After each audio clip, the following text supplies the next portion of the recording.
Arizona universiteti AQShdagi yirik davlat universitetlaridan biri bo'lib, u ta'lim, tadqiqot va xalqaro talabalar bilan faol ishlashi bilan ajralib turadi. 1885-yilda tashkil topgan universitetda bugungi kunda 54 mingdan ortiq talaba tahsil oladi.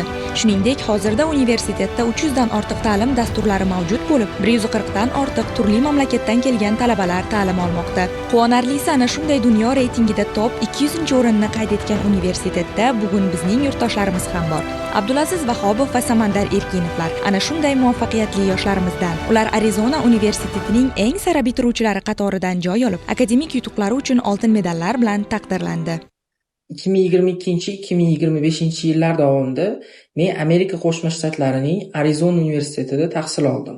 Bu universitet xalqaro maydonda yuqori nufuzga ega bo'lib, ta'lim sifati, ilmiy tadqiqotlari va amaliy yondashuvi bilan ajralib turadi. Mening yo'nalishim xalqaro huquq. Bu soha bugungi globallashuv davrida davlatlar o'rtasidagi munosabatlar, xalqaro shartnomalar, suverenitet va tinchlik masalalarida muhim ahamiyat kasb etadi. Universitetda bizga nafaqat nazariy bilim, balki real hayotiy vaziyatlarni tahlil qilish, mustaqil fikrlash va mas'uliyat bilan qaror qabul qilish o'rgatildi. Arizona universitetidagi ta'lim muhiti meni professional va shaxsiy jihatdan yanada yetuk qilib shakllantirdi. Shuni alohida ta'kidlashimiz kerakki, har ikkala qahramonimiz ham yurtimizda yoshlarning chet elda erkin o'qishi uchun tashkil etilgan El-Yurt umidi stipendiyasi g'olibi. Men El-Yurt umidi jamg'armasining 2-stipendiya g'olibiman va El-Yurt umidi jamg'armasi stipendiyasiga hujjat topshirishimdan asosiy maqsad xorijda sifatli ta'lim olib, o'sha bilimlarni O'zbekiston iqtisodiy rivoji yo'lida qo'llash edi. Menda boshidan aniq maqsad bo'lgan o'qish faqat shaxsiy yutuq emas, balki vatanga xizmat qilish vositasi bo'lishi kerak. Men iqtisodiyot yo'nalishini tanladim, chunki iqtisodiyot davlat siyosati, byudjeti, investitsiyalar va barqaror rivojlanishning asosini tashkil etadi.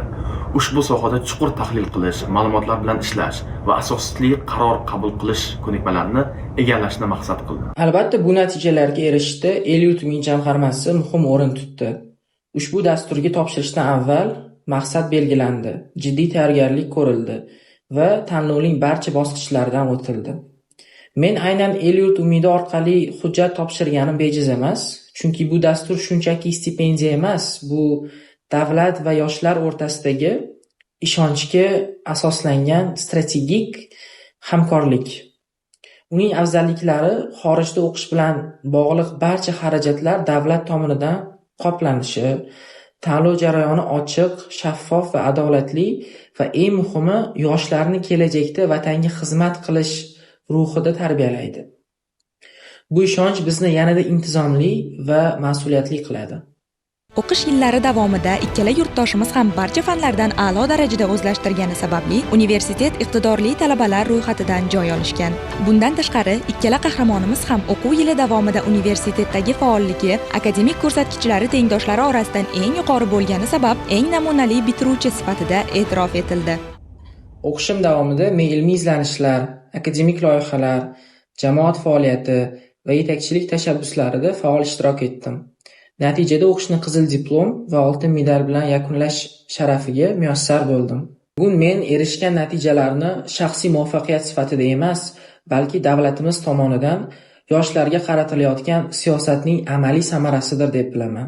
Bugun ishonch bilan ayta olamanki, agar har bir o'zbekistonlik yosh chin dildan intilsa va mehnat qilsa, bugungi O'zbekistonda barcha imkoniyatlar mavjud. Shu imkoniyatlar uchun prezidentimiz El-Yurt umidi jamg'armasiga va yoshlarga qaratilgan sharoitlar uchun chuqur minnatdorchilik bildiraman. Bugungi zamonaviy texnologiyalar davrida yashar ekanmiz.